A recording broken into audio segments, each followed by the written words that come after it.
this condition worse? What's the one thing that we can do differently? And I'm really here to let people know that it is really has a lot to do with environment.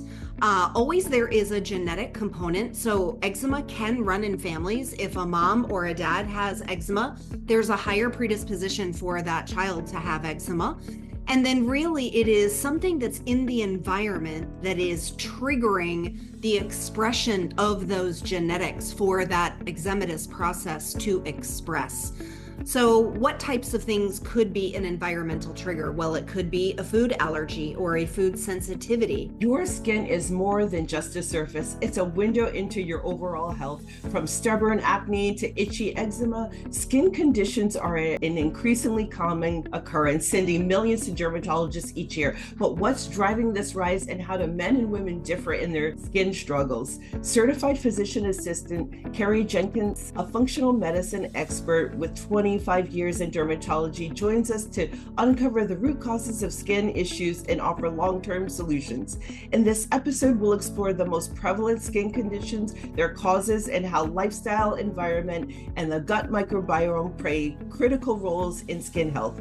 Whether you're battling breakouts or premature aging, these insights will empower you to take control. So let's learn together. Hi, friends. Welcome to the New Normal Big Life podcast. We bring you natural news and stories about nature that we hope will inspire you to get outside and adventure, along with a step-by-step plan to help you practice what you've learned and create your own new normal and live the biggest life you can dream. I'm your host, Antoinette Lee, the Wellness Warrior. Before we hear from our expert, let's learn about the common skin conditions driving dermatologist visits. Skin conditions are among the top reasons people seek medical care, according to the American Academy of Dermatology. Eczema, acne, and psoriasis top the list, affecting millions annually. Acne alone impacts up to 50 million Americans, while eczema affects about 31 million, and psoriasis plagues roughly 7 million.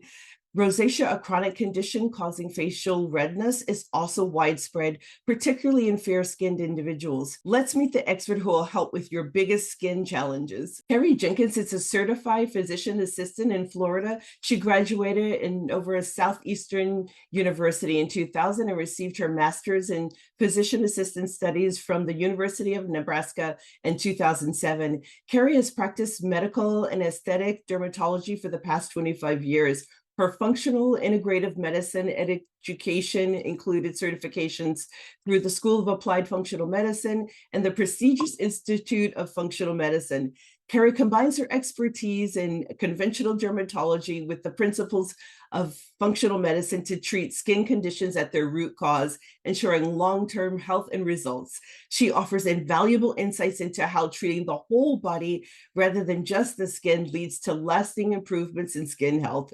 Kerry believes every patient has a story, and through story sharing, we gather details to map out their history and implement a plan for true healing. She understands that all areas of their lives, physical, mental, and spiritual, are interconnected and a necessary part of their healing journey. When she's not working, she's a mom to 2 ambitious girls and enjoys ballroom dancing, hand lettering, and being outdoors in nature. Hi, Kerry. Welcome to New Normal Big Life.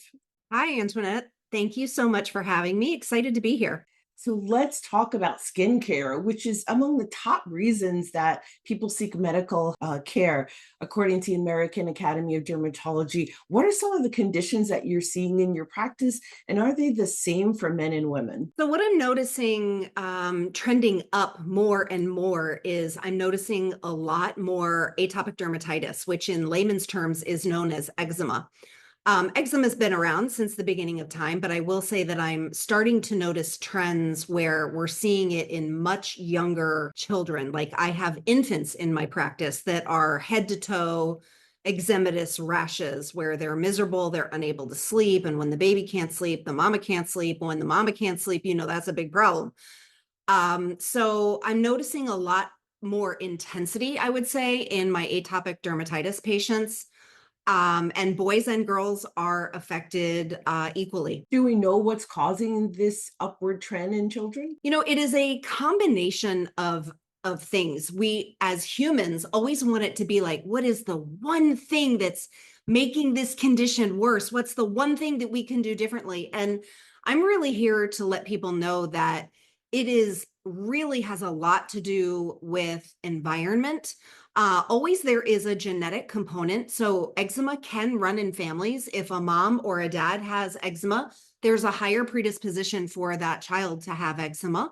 And then really it is something that's in the environment that is triggering the expression of those genetics for that eczematous process to express.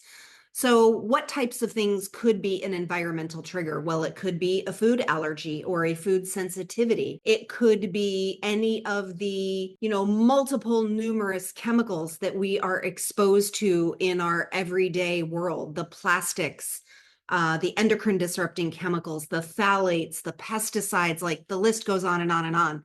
So it's really an environmental trigger that is triggering a predisposition in the genetics that is allowing that gene to express. And I heard a physician say that if you are not bathing or showering at the end of your day before you go to bed, that you're sleeping in toxins. Do you think that plays a role, that people have gotten away from a nighttime bath or a I night? mean, yeah, especially I think that's geared more towards maybe adults because as parents, right, the nighttime routine for most children includes dinner, winding down, maybe a bedtime story, taking a bath, or maybe the bath and then the bedtime story and then bed. So a lot of children are getting that, all the ick from the day taken off. I would agree with that. Our bodies are designed to eliminate as much of the chemical toxicity that we possibly can. And how do we do that? Through our skin? Well, we do that through sweat. So, I live in South Florida where it is 90 something degrees, 9 to 10 months out of the year. We are sweating people down here. Sweat is ubiquitous. You go outside, you start sweating because it's 90% humidity and it's 97 degrees outside. So, yeah, if you don't rinse that off your skin after working out or being outside and sweating for an extended period of time, what's going to happen?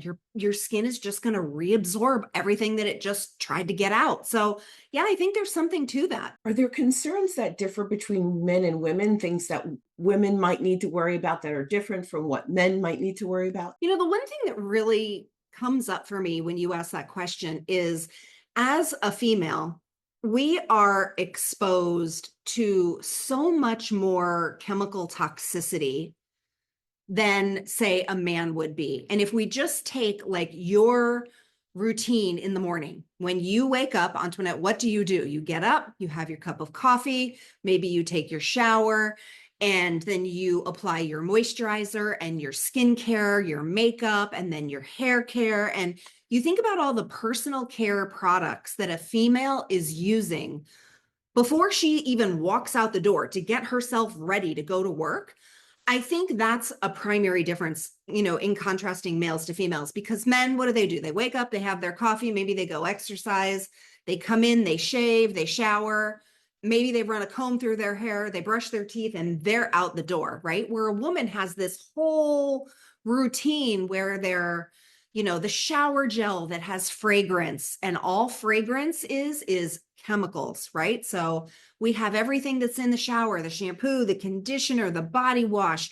We get out of the shower, the moisturizer, again, fragrances and phthalates and parabens and silicones and oh my heavens, all these things. So I think our exposure as women is a little bit higher than men. That makes perfect sense. And just for the listeners, I just want to go over my morning routine. My morning routine begins with a glass of electrolyte water. So 8 ounces of water, a half a lemon, fresh squeezed, and a little bit of Himalayan sea salt. And I go look at the sun while I'm drinking it. And then I'll have some coffee. That is the perfect morning routine for all your listeners. Take note. She's doing it correctly. So why is it particularly important for women to know that they have treatment options for skin? Well, I think the community, the society as a whole is really starting to shift their level of awareness. Older generations, I'll speak from like my parents' generation, if they had a problem, they went to see their physician, their primary care physician or their practitioner, And really, whatever that practitioner said was like, came down from the mountain, like from Moses himself, right? Like whatever the doctor said is what we have to do. And I think it's a beautiful time in medicine because the mamas are the warriors, right? The mamas are the ones that are like mama bear, and they're the ones out there online doing the research, doing the reading, asking the questions when they go into their practitioners. And I think it's a really exciting time because a lot of these moms are coming into their provider and saying, hey, listen, this is obviously a big problem. My infant, my 7-month-old, is covered head to toe in eczema, and you gave us a topical steroid preparation, and it works when we use it. And then when we try to taper off and we stop using it, it flares back up again. And that's where most of the practitioners, dermatology especially, will say, okay, well, if the topical steroids are not really keeping you in good control, then the next step is going to be to a biologic immunosuppressant medication. And that's where the mamas are saying, whoa, Nelly, let's put the brakes on, because I'm not going to start my 7-month-old on a topical immune modulating medication that they potentially will need to be taking for life. I am not willing to put this 7-month-old on that type of medication. What else can we do? What else is there? There has to be some other option. And these mamas are coming in and asking really hard questions, and they don't back down. So we're getting to a point where if a practitioner doesn't have something else to pull out of their back pocket, okay, let's talk about food, let's talk about environment, let's talk about toxins. That mom is going to leave that practice and go find somebody else that will talk to her about those topics. So I think now is the time where society as a whole is really just broadening their awareness to, you know what? The food we eat really does matter. What we put on our skin really does matter. Even if the doctor says no, chocolate, pizza, French fries, that doesn't affect your son's acne. Come on. As you were talking, I thought of so many things to go down this rabbit hole on for just a moment. One of the points that you brought up is about the topical steroid. And one of the challenges with a topical steroid is that, in my opinion, it's masking the symptoms. So you think, I don't have symptoms, so everything's fine. I'm in remission, cured, healed, whatever. I like to get the information from my body. If I had a flare up of eczema, I would be asking myself why. And I know that's something that you do in your practice. Will you explain the role of functional medicine and dermatology and how it differs from traditional approaches? Absolutely. This is my passion. So, I am a PA and I have practiced conventional dermatology for 25 years. So I was trained in the conventional medical model, and we treat and give steroids. And just like you said, that is a Band-Aid, and it is masking the symptom. And what we have to come back to, I love how you so elegantly stated, the symptom that you're experiencing, the hives, the itching, the eczema flare up, whatever it may be, that is your body's way of communicating to you, hey, something's off balance here. And this is how we're showing you that something is off balance. You may have a little rash. And then if you don't pay attention to that little rash may now spread. And if you don't pay attention to that spread rash, that rash may take over half your body. And your body starts out by whispering symptoms and talking to you very gently and very softly. And if you choose to listen and pay attention and ask deep questions and try to figure out what's going on, you can avoid the domino effect, right? But so many people in today's go, go, go, do, achieve more, better, faster, harder society, they don't have time to pay attention to their bodies whispering to them. And then what does the body do? It has to turn up the volume and say, hey, pay attention to me. I'm trying to communicate to you that something is off balance here. And then if you don't listen to the body turning up the volume, then it's going to start screaming, right? And that's when all heck breaks loose. So really identifying, okay, something's out of whack. My body's trying to communicate to me that something needs to be changed. What is it that is imbalanced, or what upset the apple cart? Is it my diet? Is it my crazy stressed out lifestyle? Is it the food, the food, or the anti-nutrients that I'm eating in the food that I'm choosing to put at the end of my fork, right? Like, what is it? Is it the fact that I'm up until 2 o'clock in the morning binge watching every Friends episode, and I'm, prioritizing that mind-numbing activity versus over really restorative, regenerative sleep? Am I sitting all day long in an office underneath blue lights and I'm sedentary and I'm not getting any movement that my body so desperately craves? Like, what is the foundation that is causing the imbalance? And how do we identify what that is? And that's really what we do. We aim to identify the underlying cause, the driving factors behind the symptoms that people are experiencing. So whether it's acne, rosacea, psoriasis, eczema, lupus, alopecia, like you name it, there are driving contributing factors, and we identify what those are, and we go about unraveling what's happening. So we use basic lab work and we use advanced diagnostic testing. Our motto is we test, we don't guess, we test what's going on. We gather information, gather that data. Once we have that data, now we have a game plan. We have an idea of what's going on. And a lot of the visit that I have with my patients is really educational. It's educating them on the foundations of health. What are the foundations of health? Well, it's movement. It's not being sedentary. It's managing your stress. It's finding joy every single day. It's being outdoors and getting your body in sunlight. It's eating nutrient-dense whole foods to supply your body with the enzymes and the minerals and the vitamins that it needs so it can function optimally.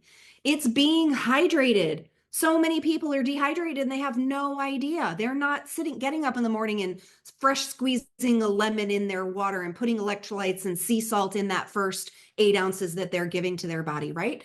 So it's really us sitting down and educating them. As a society, we've gotten so far away from the basic principles of health. It's bringing us back to saying, this is what your body needs to survive. What are you doing? What are you not doing? And how do we get that built into your daily routine so that your body gets what it needs? And Kerry, to your point, the whisper could be that little patch of psoriasis that's telling you have an underlying systemic widespread inflammation problem that could be lupus or some other autoimmune disease. So you need to listen to your body and follow those symptoms. Also, if you haven't been listening to all of the episodes in the podcast and you've been jumping around, listeners, there's some episodes prior to this episode that can help you. For example, Dr. Julie Seamers talks about surviving your hospital stay and choosing a great doctor. So if you're not one of those patients who's a wise healthcare consumer and you're asking good questions and pushing back on doctor recommendations that don't feel right for you or someone you love, then Dr. Seamers gives you phrases that you can use and also how to escalate your concerns when you're in a clinical setting or a hospital. And also there is an episode on how to remove 14 dangerous toxins out of your diet. You can download a printable handout that you can take to the store, and it tells you what the toxin is and how it will show up on the label. And one toxin might show up on the label 4 different ways, for example. Then there is the other episode on my morning routine and the lemon water detox. So make sure you catch those. Before we cover the next topic in this episode, I want to introduce you to the adventure sports lifestyle with what I call a micro story about an adventure that I've had. The adventure sports lifestyle and my deep connection to nature is essential to my good health. So here's the story. Most people don't have a relationship with nature. Nature is the thing that makes you too hot, too cold, or delays your plans. It's the thing you suffer through to get where you're going. The true stewards of the lands and waterways are those who use them. We are out volunteering, doing river cleanup, trail maintenance, reforestation, and helping fish spawn. When I speak to conservation PhD candidates, 100% of the students in every class said they weren't outdoorsy. They don't have an outdoor hobby, but they love nature and they want to protect it. But how do you protect something that you don't know, that you don't have a relationship with? The next time someone talks to you about conservation, ask them about their relationship with nature. I hope this inspires you to get outside and adventure alone with friends or the people you love most. Now back to the show where we're talking with dermatology expert Kerry Jenkins. Are there different skin challenges at different age milestones, Kerry? Well, when we see youngsters, infants through toddlers, it's mainly atopic dermatitis or eczema. That's the primary thing that we see. Secondary to that in that population, it would primarily be like a rash that's secondary to a virus, right? Like the young kids, their immune system is still uh, gearing up and maturing. So every virus that they're exposed to, a lot of kids will come down with a full body rash, and the parents freak out and oh my God, and it's transient. It's going to pass when the bug goes away. Then when we get into our preteens, and really I've seen this shift earlier and earlier as well with all of the endocrine disrupting chemicals and plastics, is teenage acne, right? So many of our kids are afflicted with acne. And, for the most part, when I was growing up, we started to see acne around 12, 13, 14 years of age. And that's really the age group that was dealing with acne. And now I have moms of 8 and 9 year old girls, and these girls are going into puberty this early and starting their menstrual cycles at 9, 10 years old. Where before it was 13, 14, 15 is when that maturation, hormonal development was taking place. So I'm seeing acne earlier and earlier. And then as we get into adulthood in our females, especially, that's where rosacea really starts to come out. And I have these beautiful young women who say, I never had acne growing up as a teenager. What the heck is happening to my skin now? And that's where rosacea starts to come in. And then the kids that have eczema as young children, sometimes they grow out of that tendency, and sometimes it's with them lifelong. Psoriasis we usually see develop as an adult. Sometimes we'll see it post a secondary strep infection. Sometimes youngsters will get strep and then manifest psoriasis immediately after that strep infection. So that's typically, what we see most frequently in those age demographics. We'll be back after a short break to talk about some common causes of skin conditions. When you're planning an adventure camping, rafting, RVing, or mountaineering, you'll need quality food with sufficient vitamins, minerals, and nutrients to fuel your adventure. My partner, Ready Hour, is here to help you ahead of time.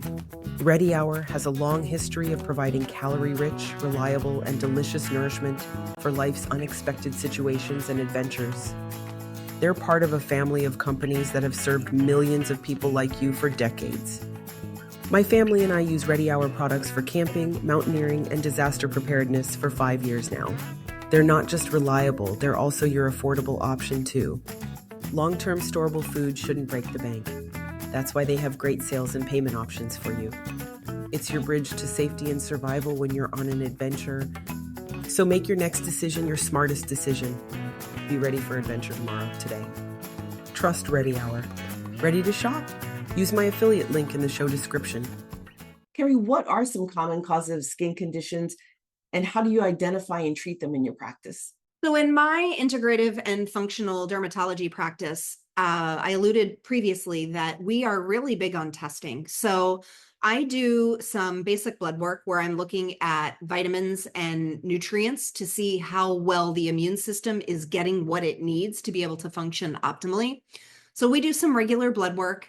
And then we do some advanced diagnostic testing, a comprehensive diagnostic stool analysis, which we speak a lot about stool in my practice. There's a lot of conversation about elimination and how important that is. It's really our body's way of taking out the trash. So we talk about constipation, we talk about diarrhea, we talk about, how important it is to have a really good, healthy bowel movement every single day. But when we test the gut, we're looking at the gut microbiome. So we're looking for several different things, right? The testing that I utilize allows me to see the gut microbiome. Are the commensals or the really good, helpful bacteria, are they present in high enough quantities? Do we have any opportunistic gut bugs? And these guys, I like to call them bullies on the playground, right? They'll take over. If given the opportunity, they're going to come in and take over. So we're looking to see if there's any opportunistic dysbiosis. It allows us to see how well digestion is actually functioning in the gut. It shows me the level of inflammation in the gut, how well the immune system is functioning in the gut. So the stool analysis is really pivotal to help us identify, are there parasites? Are there worms? Are there dysbiosis overgrowths of pathogenic species? Is there enough of the good flora, the commensal guys? So it really, getting that data allows us to really get a very, very good idea of what's going on the inside, because really our skin is just a window that is expressing on the outside what's happening on the inside, right? If our gut is inflamed, if our gut is leaky, if our liver isn't able to process and eliminate all of those toxins, then it's going to show up on our skin in one form or another, whether it's acne or rosacea or psoriasis or eczema. So that's where we do things completely different. The conventional dermatologist is going to look at the skin, identify the problem. We call it name it, blame it, tame it, right? They name it, they tell you what it is. They tell you, maybe what's causing it, and then they prescribe something to calm that symptom, where we are identifying where is that imbalance? Where's the inflammation coming from? How's the liver functioning? How's the gut functioning? And then once we identify that data, we're able to create a beautiful treatment plan based on that unique person's test results. And, when you give the body what it needs, and you take away what it doesn't need, magical things can happen. But I will say that this type of process or medical care isn't for everybody. It does take a lot of work. It's not an easy light switch, like you turn on the light switch and the light is on. It takes time to reestablish the body. If you are vitamin D deficient, it takes a little bit of time to build that vitamin D level back up, right? So I tell patients, parents, and kids and adults that come to us, you have to put your patient hat on. This is not something like a drug that's going to suppress a symptom in 12 to 24 hours. This is going to take several weeks to months to reestablish, because what we're doing is we're rebalancing every cell in your body, and that takes a little bit of time. We have an entire episode and a downloadable document on how to fix your gut microbiome. But what steps can people take to treat their microbiome? Or do you recommend, if they're already seeing signs of acne and other microbiome issues, that they should seek help rather than doing it at home alone? The one thing that I say to everybody is just eat real food. So many people, teenagers, even our young kids, right? They're eating these squishy yogurt things. Like, the amount of sugar that's in one of those is mind-boggling, right? So I'm not saying yogurt is bad. I'm saying be mindful and read the label and see how much added sugar is in that Go-Gurt squeezy thing that you're giving that child, right? So we like to eat nutrient-dense whole foods. Instead of, giving the fruit roll-ups, give a bowl of strawberries. You're getting the fiber and all the beautiful things that is in that berry rather than this processed fruit leather, right? So the easiest thing that I can say is get rid of the processed, get rid of the junk, get rid of the packaged, eat nutrient-dense whole foods. And read your labels, because not all yogurt is created equal. You want to get your RBST-free yogurt that doesn't have all the hormones in it.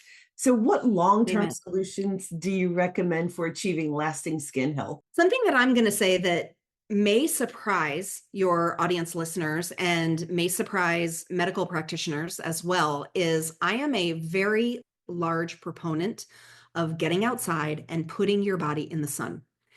And typically, conventional medical practitioners are constantly preaching about sun avoidance and wearing sunscreen. And I'm not saying that that's wrong. We would never want to encourage somebody to burn their skin, have too much exposure and burn their skin. But there is something to be said about building a solar callus and slowly increasing your natural pigmentation, because that's how your body synthesizes its own vitamin D, right? You absorb that sunlight through your skin, then it goes through the liver and through the kidney, and now all of a sudden you have vitamin D. And vitamin D is so incredibly important. It's really not a vitamin. It's actually a pro-hormone, and it's responsible for so many things in the human body. And I'm just going to come out and say probably 8.5 out of every 10 people that I test are significantly deficient in vitamin D.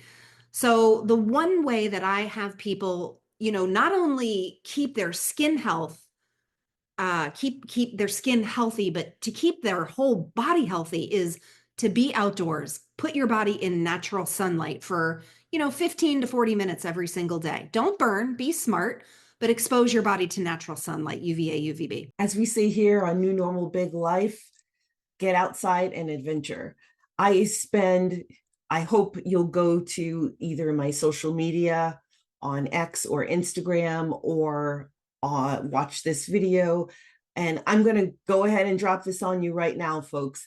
I will be 58 years old in, I forgot which month, TBI survivor here, November of this year. And I have one wrinkle from where I had a head injury, but other than that, I don't have any wrinkles. And I spend 365 days outdoors, several hours a day, especially in the summer. I never wear sunscreen. I use astaxanthin as a natural internal sunscreen. I take 5,000 IU of vitamin D every year. I live in the Midwest and I've been tested. I need that amount just to be well within the normal range for vitamin D. So if my story and situation can give you an example of how important it is to get outside and adventure, to get natural sunlight for your mental and emotional health and brain health, but you're not at risk for danger if you're using protection. And what I mean by protection is you're taking your vitamin D, you're taking care of your skin when you get out of the sun. And the other thing that I wanted to say about skincare is you have to choose what you put on your face and the rest of your skin wisely. Choose the most natural ingredients you can find. Could not agree more. Very well said. There's a lot of marketing that goes into this, people. We have to be smart about what we're putting on our skin because our skin is our largest organ. And just on the other side of the skin lies systemic, our blood vessels, and we systemically absorb everything that is put on our skin. So my basic rule of thumb is if you can't read it or pronounce it, it shouldn't be going on your skin. Amen. What advice would you give someone just starting their journey toward better skin health through functional medicine? Well, you mentioned circadian rhythms. I think I love having a good, consistent circadian rhythm. Getting up at the same time every day, exercising the same time every day, using the bathroom the same time every day, timing your meals the same time every day. Being outside. I love your motto, get outside and adventure. Let's get back to that, right? So there's a lot of really low, the things that we're asking people to do are not expensive. Like this is low hanging fruit. Move your body, get outside, stay hydrated, drink plenty of filtered water, expose your body to sunlight every single day. These are the basic principles of living a healthy life. And that's basically where I'd start with anybody. That's beautiful. If someone wanted to work with you, but they don't live in your area, is that a possibility to do telehealth? Yes, so we do telehealth. I'm licensed in the state of Georgia and Florida. So we can do telehealth appointments for people that live in Georgia and in Northern Florida. I'm in South Florida. Other than that, it's a little bit tricky because I do practice to the fullest extent of my licensure. I have to follow the rules and only practice in the states that I'm licensed in. That's fair enough. What more would you like the listeners to know? I just am so happy to be affiliated with people like you who have these amazing platforms and you're using your knowledge to get good information out there and to help people get healthy. So I'm just so grateful to be a part of this and thank you for this opportunity. And, it just warms my heart to know that there are other people like me who are trying to, get people to reclaim their health. Oh, Kerry, thank you so much for your kind words. I really appreciate it. And thank you for joining us today. You'll be able to find how to connect with Kerry if you're in her working area in the show description. And I welcome you back anytime to talk more about skincare. Thank you so much. It was so fun. Until next time, friends, I'm Antoinette Lee, your wellness warrior here at the New Normal Big Life podcast. I hope one day to see you on the river, in the backcountry, or in the horse barn living your best life. Struggling with health problems or seeking natural health solutions, we've got you covered. Don't miss our latest podcast episodes, exclusive blog posts, and free ebooks packed with life-changing wellness tips. Be sure to help others find this great information by leaving us a star rating and a review wherever you get your podcasts. Magnesium, an unsung hero, fuels over 300 bodily reactions, from heart health to stress relief. Magnesium expert Natalie Girardo, founder of Rooted In, found freedom from anxiety, insomnia, and pain through topical magnesium. It transformed my life, she says, inspiring her mission to share this mineral's power. Cardiologist Dr. Jack Wolfson calls magnesium essential for heart health, helping regulate rhythms, blood sugar, and reduce inflammation. Up to 80% of people may be deficient, facing issues like depression, migraines, insomnia, or muscle cramps. For women over 40, magnesium eases menopause symptoms, boosts energy, and supports bones. Choosing the correct type of magnesium matters. Real stories, Natalie's and mine, highlight its impact. After interviewing magnesium expert Natalie Girardo, I became a customer. I was already a magnesium fan, having been told by 2 cardiologists to take magnesium for a minor heart arrhythmia. Natalie explains it best in the Magnesium, the Mineral Transforming Lives episode of New Normal Big Life, number 4 in Alternative Health on Apple Podcast. Listen wherever you get your podcasts. Fast forward after the interview, I bought the Rooted In bundle for sleep, tranquility, and pain relief. As a spine injury survivor with several other health challenges, I'm in constant pain. However, I don't take any pain medication. Rooted In is now one more source that nature provided to give our bodies what it needs when it needs it. You can find magnesium in natural bodies of water like lakes and rivers and in soil. But modern farming practices have stripped magnesium out of the soil and our food. That's why today, Rooted In's rest, relief, and tranquility are part of our afternoon and nightly sleep routine. My guy who did 2 tours kicking indoors in Iraq with the Marines now has no trouble falling asleep. I no longer have to take melatonin before bedtime to fall asleep. So after I became a customer and saw how well these products worked, I applied to become an affiliate. I've been sharing the secrets of Rooted In with friends and family from age 38 to 68, and everyone has gotten amazing results within minutes of applying the cream. Do something naturally good for yourself. Get Rooted In. Click my affiliate link in the episode description to shop now.